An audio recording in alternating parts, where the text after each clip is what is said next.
Ward by J.C. McCrae. A production by Parahuman Audio.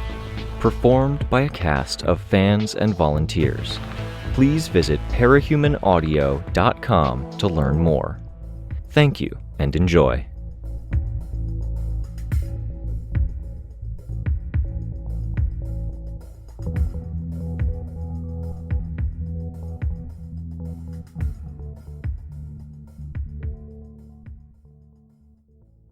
Arc 9, Gleaming, Chapter 4. I let Byron be the one to step outside, with me following. It gave me time to think about what I was going to say to the others, and it was symbolic of my course of action here. He would lead, and I'd support. The freezing rain had already coated the fire escape.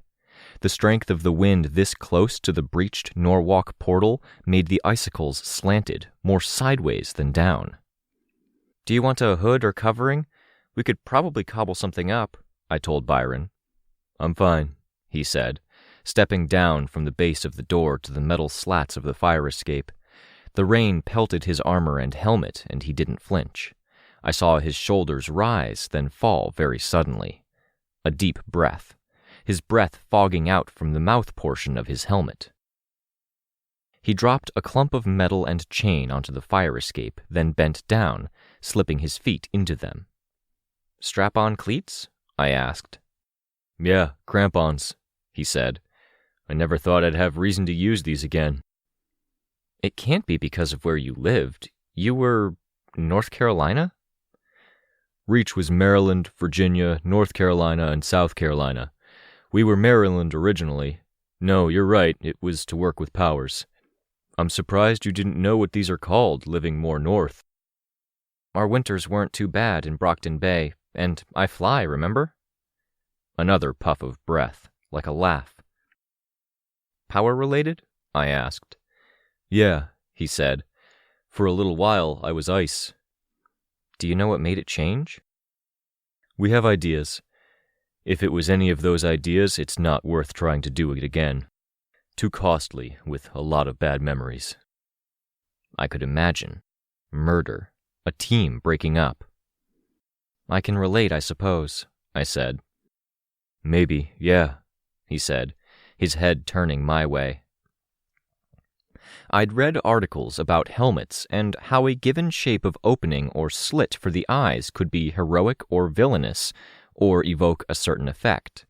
His was more open and heroic, tracing the general outline of the eye socket, just low enough at the brow to cover the eyebrows, but even though the lighting touched his armor and the rivulets of moisture that ran down it, it didn't let me see more than a faint reflection in the natural moisture of his eye. I was supposed to trust him, rather than my instincts and thought processes both. His breath fogged, very alive in contrast to the stillness of the rest of him. "It's weird, having a normal conversation when there's so much screwed up stuff going on." "Let's not dwell on that stuff if we don't have to." "Shouldn't we?" "I don't think there's any good answers, and it doesn't change anything. You take point, you make the final calls." He nodded slowly. I indicated his feet. "You having those is handy, but we're not exactly walking. Are you going to be okay driving in this?" "No idea," he said. "I'm an okay driver, but I've never driven in weather like this." "If you want, I can fly alongside. If there's a problem, I could do some exterior damage to the car, but maybe make it stop." "You can fly in this?" he asked. I winced, stepping outside, the door still open behind me. My hood was up, the icon at my forehead, and my hair was tied back. The hood was pinned to my hair at either corner of my brow. It wouldn't move naturally or flow right, but I doubted it mattered. I just wanted it to stay up when the rain was coming down. I was wearing a tight-fitting, waterproof jacket over the hooded portion of my outfit. Waterproof, and the ornamentation that helped keep my hood in place kept the one hood nestled in the other. I had better gloves, and I had tights on underneath the tight-fitting black pants. I wasn't sure I would be terrifically comfortable, even with those precautions, but we didn't have a lot of choice.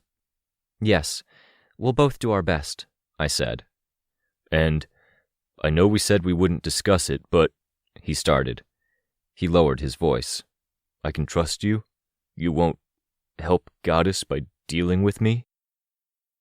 Funny to have the idea turned back on me when I was the one making the leap of faith. I thought about it. It seemed like I could if he was a real threat, if I was more willing to kill. It would even make sense. You're taking about 2 seconds too long to answer that, he said. You can trust me, and I'm extending my trust to you because you're right. There are a lot of factors that could mean I'm compromised. We're both helping her because we're both dealing with the same threats. Sure, he said. I imagined he was thinking about the same thing I was, the question of what happened if I had to choose between him and Goddess in a more explicit way. Speckles of moisture were already beading on my face. My costume seemed to be keeping the worst of it off, but it made me aware of the time spent standing in the rain, making no headway. I turned toward the door, paused to think for a second, double-check my thought processes, and then leaned partway inside. Kenzie. She was at her desk, helmet off, costume on. She spun in a half-circle, putting her hands out to either side and behind her to catch the desk and stop. Yes? Don't do anything. I know. You guys already decided we shouldn't. Really, don't. Talk to us first if you're considering anything. I won't. We're good. I am low-key Enzy right now. She paused, glancing around the room. I miss Chris already. He would have liked that. I can guarantee he wouldn't have, Rein said. He likes snarking because it makes him feel clever, so if I set him up so he can knock him down, he gets to feel good, and I don't mind because it's just me being a dork. I'm not sure about that, but okay, Rein said. Kenzie turned my way. I stared at her, and I saw a slight smile on her face, uncertainty. Don't take any actions, approach anyone, or give Goddess a line of communication to other teams until you've talked to us. We're going to be super close to the front, dealing with sensitive matters. The wrong action at the wrong time could make our enemies unpredictable or change up the dynamic. I'd been trying to think of a convincing reason for her to stay put and stay away since before holding the door for Byron to step outside. This was the best I could manage. There was a pause. Fine, Kenzie said, like she was finally conceding the point in a long argument. I'll watch her, Sveta said. I glanced at Ashley, who was still being quiet, lost in concentration. Victoria, Sveta spoke up in a sudden way that suggested she'd had to push herself to say it. Is Byron close enough to hear? I turned my head. He headed down to the car to warm it up. Byron was supposed to give Tristan control. What's going on? This was hard. Hard like convincing myself to walk into traffic blindfolded. I didn't have a ready answer. I don't like teammates fighting, she said, and I don't trust Byron like this. I normally like Byron, but I agree with Sveta, Rein said. I tried to give an answer. If we have them swapping back and forth, they're going to fight each other or Tristan's going to keep control, and we'll pay for that in spades later. So you're choosing Byron? Taking sides is also the kind of thing we pay for, Sveta said. I know, but honestly, Byron's more powerful in this situation. His power is weaker right now, Rein said. It might not have as much density or water pressure or whatever it is that's different, but it's water. It's sprays of water when it's as cold as tits outside. I can beat him in a fight, I just proved that. I don't think the water pressure that he has right now would go through my force field. Trust me on this? Earlier, he asked if you'd been willing to kill someone, Ashley said. All eyes turned to her. You said yes. I might, I said. What does that have to do with Byron? Would you be willing to kill him? She asked. I was aware of everyone's gaze. I was aware of every inch of me, of my already damp costume, and the sudden realization that, when I'd said yes, it might have been Amy that was my exception. Valefor. I could hurt him so badly that he might die without care, and I was okay with that. I could go that far, and if death happened, I believed I could make my peace with it. Peace was also the idea at the root of my thought about Amy. She was the person I might kill for reasons other than protecting others. The circumstances would have to be pressing, I'd have to be worn down or otherwise not at my best and most clear-headed, but I could see myself doing it. I could imagine myself being less miserable in the aftermath somehow. Wrestling with shame and self-loathing in the aftermath of something like that was better than wrestling with oblique shame, self-loathing, and the daily fear of either running into her or a repeat incident of her using her power on me. I knew it wasn't rational, that it wouldn't bring me peace or an end to the worrying, but my thoughts could go there. I had to look troubled thinking like this. I looked at the others and I finally gave my response, a nod. If I spoke, I felt like it would sound like a lie. Good luck if it comes to that. I really hope it doesn't. Thanks, Kens. Me too. Be safe, Sveta said. I closed the door. When I turned around, Byron was still there. He wasn't down at the car. It had been important that he hear. Shit, that's scary, he said, his voice so quiet that the drum of rain on every surface nearly drowned him out. Let's go. Try not to make too much noise on the stairs, I said. He nodded. I ended up giving him a hand, floating on the far side of the railing, my hand on his upper arm as he made his way down. Doubts crept over me. I couldn't kill him. I wasn't sure I had that in me. That had been a lie. I knew I could maim him, though, break him enough that it would take him a long time to heal, and that gave my troubled thoughts some peace, until I remembered I was supposed to be viewing my own thoughts through a lens, that this wasn't a good thing. He started up the car while I floated above, the wretch out and shielding me from the freezing rain and the wind. I knew the rain was tracing its outline, but the alternative would be intolerable. Travel advisories had been out regarding the rain. Too many cars lacked the tires for dealing with weather like this, with supply being short, and there weren't any trucks to salt the ice, no work trucks clearing the roads. If last year was any indicator, the paralysis of winter would affect most people more than the lack of food supplies. Tristan or Byron had at least looked after their tires. Once he found his course, fishtailing a bit as he turned one corner, correcting for the swerve, it seemed we were good to go. Master Stranger Protocols. PRT and the organization under its umbrella had it in handbooks, and it was one of the things people got quizzed on. Some of the largest departments had scenarios and surprise drills. Thinking about the paperwork helped.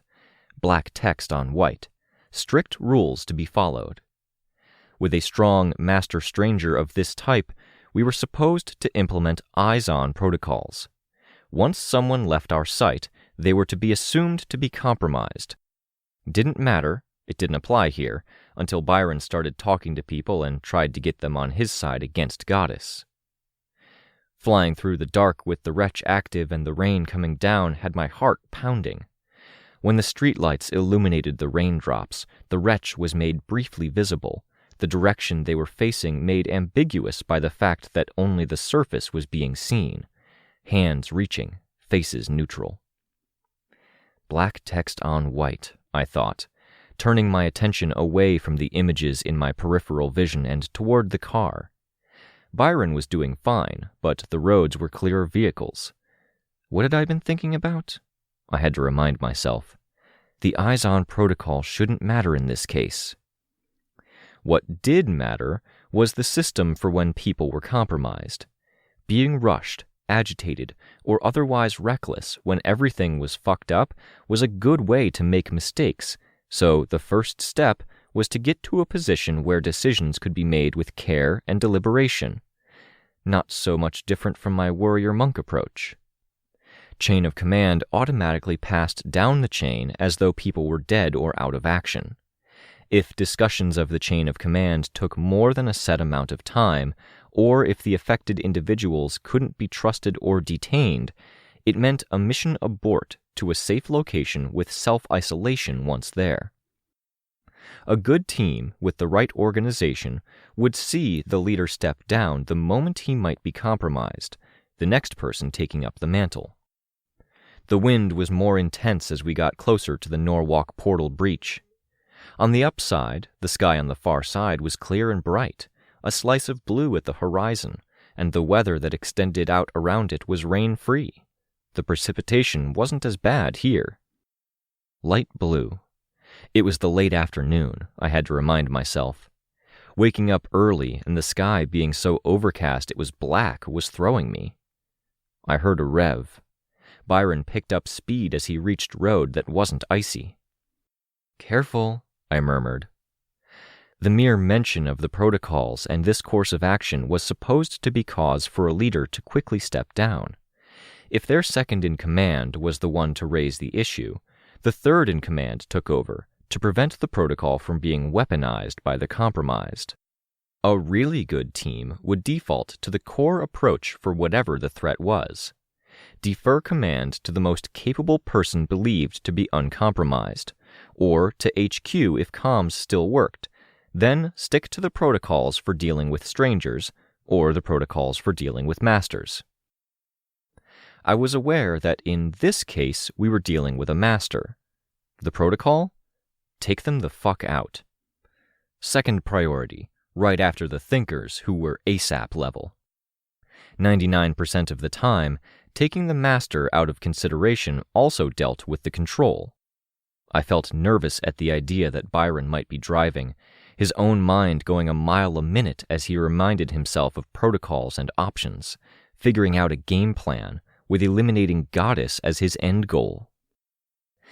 It was wind and a thin layer of moisture that saw Byron lose his traction, his vehicle sliding over the dotted yellow line that marked the division between lanes. No ice here, but it didn't matter. I landed on the roof, ready to act if I had to. It meant having the wretch down, my hood flapping violently, the pins in my hair pulling at the roots until I ducked my head lower, droplets of moisture stabbing at my face. It wasn't freezing rain, at least. It stabbed only because of the speeds involved. There was no incoming traffic. The turn he made to get back in the right lane felt too drastic, forcing an overcorrection the other way. He came perilously close to steering into one of the memorial posts. There weren't many here, but someone had situated one near the corner of an intersection. Before I could activate the wretch, grab the car, and try to force a correction, he got things back under control. There wouldn't be handprints in the car exterior. We drove around the north of the portal, a slice of sky revealing the barren world on the far side, the sky nonetheless blue, the weather relatively calm there. To our south, buildings were illuminated, people trying to go about their days, waiting for the weather to clear. To our north, some artificial lights and the headlights of vehicles illuminated the spaces where farmers were trying to save crops, and where people were hurrying to handle the weather in tent cities. He'd slowed down, both because of the scare and because of the upsurge in traffic near here, which was good. He slowed down more as the freezing rain resumed in its full intensity, the roads icy once again. Past the breach in reality that was almost an oasis in this weather, into the thicker portions of the city. It wasn't far from here. If we hadn't had to pause to find our way in an area that was too dark, with no street signs or landmarks, it would have taken 4 or 5 minutes. I let the wretch fall away, the ice that had collected in the crevices dropping down to pelt the car, which had slowed. 2 pink circles gave away Withdrawal's location. The lenses of his mask glowed neon in the gloom, as did some of the oils of his costume. I raised a hand, and he raised his. He was quick and silent as he approached, moving on 3 limbs while holding his giant syringe with the 4th. The syringe attachment looked more like a nozzle today. "I'll let the others know you're here," he said as I floated closer. Byron got out of the car behind me. His voice was muffled by his mask. Ice had crusted around the places in his mask where his breath filtered out. "All right," I said. "Can you go easy on Finale?" he asked. "Easy?" "She thinks we did this wrong, and we can't convince her different." I nodded. I was worried what wrong constituted when so much about tonight felt wrong, but I'd wait until I had information. With a possibly altered mental state, moving slow and carefully was critical. It was point 1 of the protocols. Well, point 1 would have been to not attend, but sitting out was really not my thing. The bright lenses of his mask left trails in my vision as he nodded back. He didn't cross the street directly, instead hopping over to where the shadows were deeper, a narrow band of dark extending across the road where the pools of light from streetlights didn't quite meet. He crossed that band, barely visible. If he was being stealthier, I would be too. I dropped to the ground, stepping close to the car. "What do I need to know about these guys?" Byron asked. "I know the basics." Inexperienced but eager. That was Withdrawal, the tinker. Caryatid is their not-so-mobile breaker. Finale is a blaster that lacks confidence. Lots of potential across the team, but they never broke ground. This is one of their first outings. Too small a team to be on most people's radars. Byron nodded. "Not Goddess's radar, then." "Shouldn't be." He nodded. Across the street, in the copse of old trees that were bounded in on 4 sides by the suburb-like neighborhood, a slice of nature that had been preserved as everything else was cleared away and a prefab neighborhood was dropped down, bubblegum pink lenses appeared out of the darkness. I saw the syringe appear in a similar way, the fluid going from dark to pink, bubbling visibly, until it was as neon pink as anything else. He moved it like a baton, waving us over. I took a course that used the same shadows Withdrawal had. Byron followed after me. They were gathered in the trees, out of sight of the rest of the neighborhood. Finale wore a blue poncho over her costume. Caryatid wore something similar, but it was black and more voluminous. Her arms were folded in the midst of it, so the bright yellow and orange of the sleeves were hidden. Withdrawal had gone completely dark. I saw him set his syringe down and lean against a tree. With his elongated limbs, the stilt-light legs, he looked very tall as he peered down at us, his head difficult to see in the branches of a mature tree.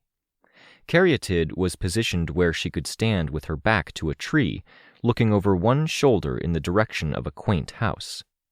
It was the prefab sort of home, a little more boxy than what would have passed for usual back on Bet, too similar to other houses on the block, but it was still nice enough. "I'm sorry we didn't listen," Finale said. "Did something happen?"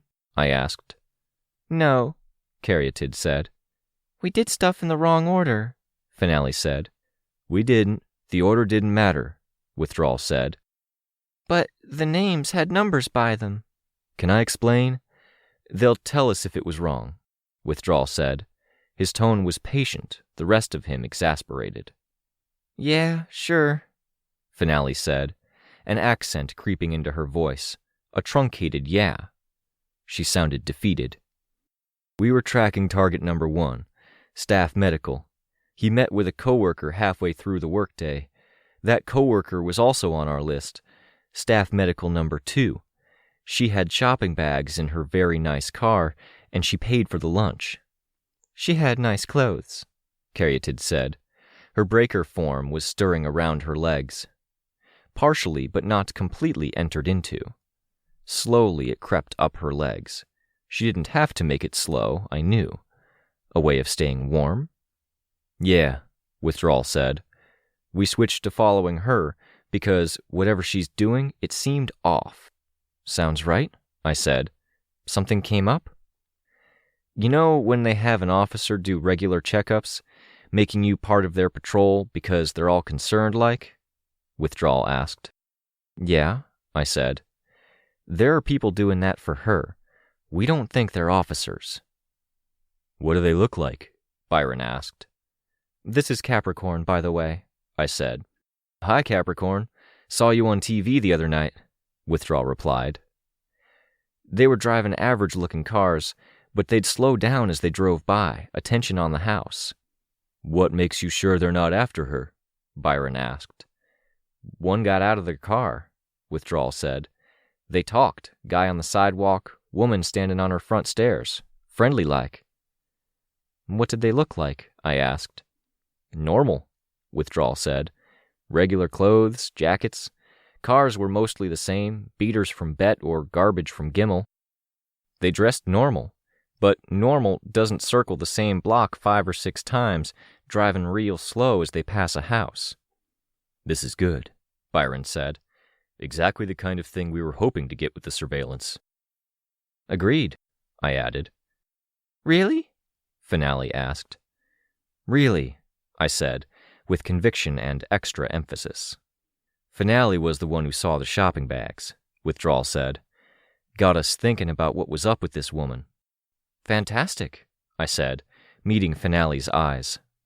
Even in the gloom, everything already dark, made darker by the trees around us, I could see Finale smile. What do we do? Withdrawal asked. I wanted to respond. I glanced at Capricorn instead. If I was compromised, it was his voice that mattered. We call for help, he said. This is bigger than us.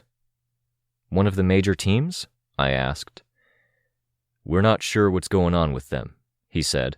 Protocols. But I think it's reasonable to assume that the most major team is clear. If they're available, I said. Major? Finale asked. Wardens, I stated. I saw her eyes go wider. For her benefit, I added, Dragon, Defiant, Narwhal, Chevalier. Most are away, Byron said. Give me a second. He pulled out his phone. How was your stakeout? I murmured, while Byron stepped a bit away, plugging a jack into his phone. Cold, wet, strangely exciting for there being so little happening for hours. We kept each other company, Withdrawal said. Listened to music when we weren't watching out. Withdrawal has recordings of a really funny radio musical, Finale said, suddenly effuse, just over the mention of this thing she'd enjoyed. I smiled a bit, seeing it. Caryatid, meanwhile, was almost one with the trees. She looked out in the direction of the house, but her face was one of butterfly wings overlapping, unfolding, flapping. Antares, Byron said. Look. I looked. It was his phone. Red triangles cascaded down the screen, each with an old-fashioned phone in the center. Network down, no service, no tower available. I checked my own phone. Following my cue, the others checked theirs. Caryatid dropped out of her breaker form, the butterfly-winged face slipping back to reveal her normal one. I saw her expression change. They're on the phone. Who? All of them. I had to step closer to a tree to look. At the end of the driveway, a man that wore a heavy raincoat was talking on the phone. They know. They had safeguards in place. I spoke my realization aloud. They're onto us. Onto us meant that cars were already approaching. One stopped in front of the house. People got out, and they wore a hodgepodge assortment of gear over white, simple masks on their faces. Teachers' thralls. More cars were arriving. They had to have been parked in nearby driveways or a side road. They kept stopping and getting out. Their lack of parking jobs meant not solely to hold them back, but to obstruct traffic. Obstruct emergency services. There were people in one car who were working as a team to get something big from one of the trunks. When the group moved, this long case in their possession, they did it with at least 12 people protecting the case. The destination? The same house the woman from the prison clinic lived in. I'll try to help, Withdrawal said. A spray of laser shots flew through the trees. Trunks splintered, and whole sheaths of brittle mark were cast off, sent flipping through the air. I could see the alarm on the malfunction's faces. They keep adding more, Finale said. I can't do anything if they just endlessly add more. We're okay, I said. Run if you need to. They should let you. They don't want the casualties it could involve. More laser shots now. More damaged trees. What a shame. Goddess had outlined a way that her enemies would pin her and defeat her. Coordinated groups, seemingly endless numbers, a sharp offense coordinated by thinkers. There was no information that they didn't potentially have, no problem we could pose that would fatigue this intelligent morass of humans. Is there any way to get a message across on the secure line? I asked. The one we're not supposed to have? I'll try, Byron said. Figure out what they're up to. We stop and interfere, but the information is key. He was the one in charge, with the protocols. I took off. Be safe, Malfunctions. Be safe, Byron. The enemy numbers kept increasing. Against thinkers, take them out ASAP. Distract, stress, befuddle. Mental and psychological strain, when it can be applied, should be used, as they have an ironic tendency to have their minds be their weak points. I used my aura hard, and probably disturbed some ordinary residents in the neighborhood in the process. Someone fell, losing their bag, and I grabbed it. I hurled the bag at the largest cluster of thralls. There had to be 30 of them. 3 to 5 to a car, 6 cars. What had been an orderly suburb was chaos, drowned in freezing rain, a thin film of ice crusting anything that was getting rained on. They turned guns on me, and I flew up and away, trusting the darkness and the rain that fell in people's eyes to give me cover. The bright shots stabbed randomly up into the sky. There were some that didn't need eyes, instead having powers that Teacher had granted, but they were wretched, less people with added enhancements, and more slaves who had lost more than they'd gained in ability. It was easier like this. No doubts, a clear enemy, no having to juggle my allegiances and compromise my thoughts to fit someone else's goals. I could put Amy out of my mind, let the dust settle, mend and care for myself. I hit the large group with the case they'd withdrawn from the trunk of the car, bowling into people with the wretch only momentarily active. The incoming fire stopped. Any miss would hit a friend of theirs, but they had other methods, including makeshift melee weapons. I leveraged my fear aura, turned to outright shoves, flying knees to vital areas with no wind-up, and backhand strikes with my hand enclosed in a metal-braced glove. I fought through the tide of thralls, and if they might have found their footing and hit me back, those opportunities diminished to almost nothing as the fear aura slowed them down and gave them second thoughts. They were Thinker 1, Tinker 1. Each gave up a lot to get access to that power. They were enemies of the city and enemies of Goddess. Were they here for us? Had Goddess been right about them tracing the echoes or traces of her power to those affected? I hit a man hard enough he might have lost teeth. He might have been innocent, a regular man who'd been promised power and paid too high a debt, losing all independence. I reached the box they had been carrying. The wretch emerged to strike at it, shattering wood. The contents, as far as I could tell, were a long, flat rectangle broken up into fragments, a sheet of exposed metal mesh. There were engines or generators, wires with exposed metal, and reams of extension cords, enough electrical stuff overall that the box had required 4 people to carry. I checked nobody was close enough and brought out the wretch, and I smashed it. Whatever it was Teacher wanted to do here, I didn't want to let him. Smashing done, I turned away, flying to the nearest clearing so I could survey the situation. The wretch was still active, and as I moved, it dragged things in the dirt behind me. It had taken up weapons, spears and twists of metal. It held them high, ready to stab and twist, bend and snap. Worse, with people bowled over, there was nothing to deter people from shooting at me. They were realizing it, turning on me. This was too much offense, when I very much did not want to kill anyone Goddess didn't want dead. No, I needed defense. I took evasive action, casting off the wretch, then resuming motion so the scraps and twists of Tinker technology were left behind. Zigzagging movements that went up, then down, then between feet that were planted far enough apart. I dropped low, breastplate touching knee, and flew along the road. I'd done my part, and Byron was doing his. Water came in broad sprays, showering people, catching them at angles that hit faces, went under hoods, or caught bare legs and tights beneath shorts or skirts. His water was normally cold, and in this weather it was unforgiving. I'd destroyed one device, and Byron was apparently working to destroy another, repeatedly hitting a fallen box with torrents of water. But the enemy, we'd bowled them over, bruised, abused, battered them. They kept coming. Goddess hit the point where she was frustrated with these guys. In the broad abstract, she needed our help if she was going to break up teachers' growing hold on things. In the more micro-abstract, we were struggling with this dynamic.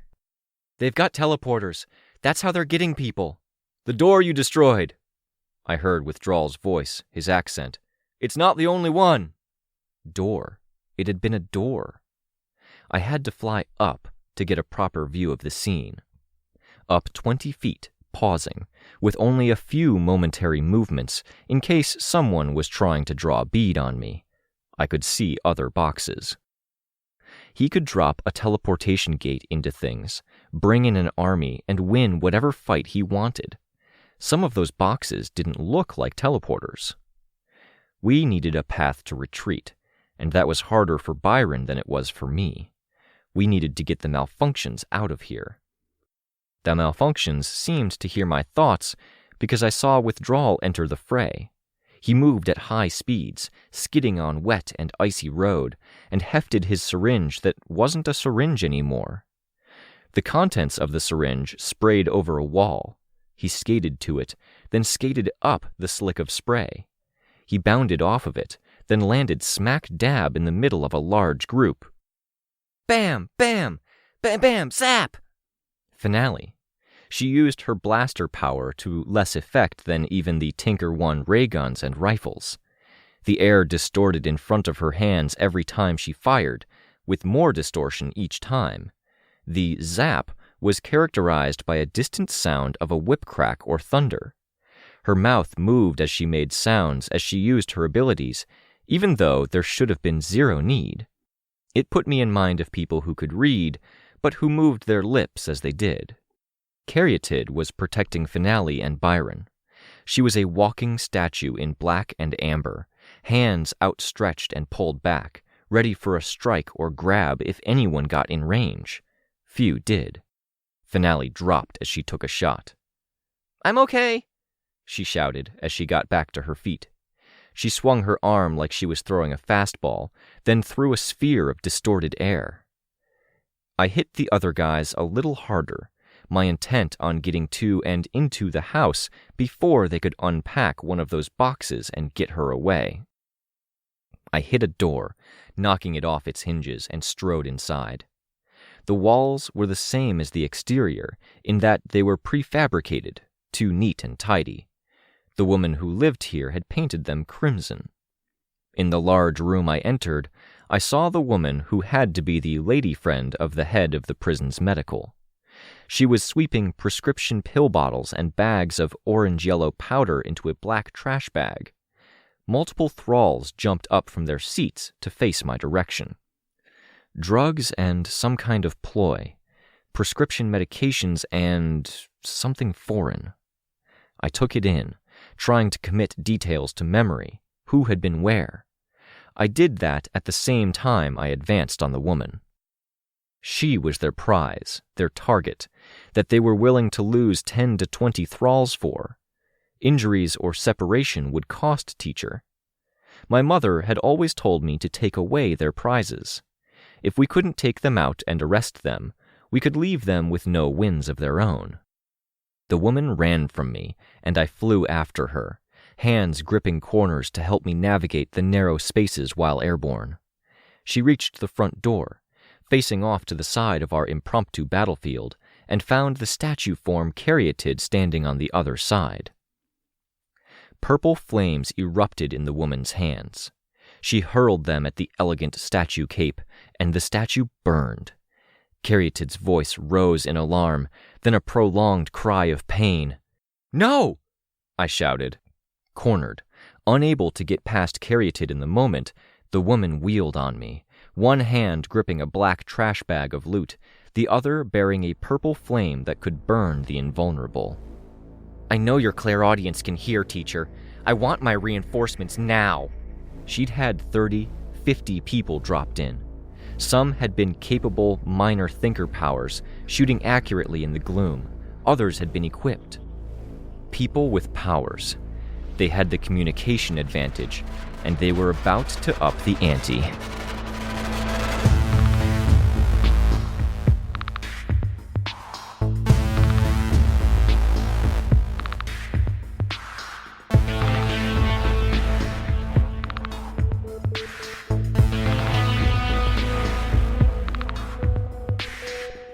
This was a production of Ward by Parahuman Audio.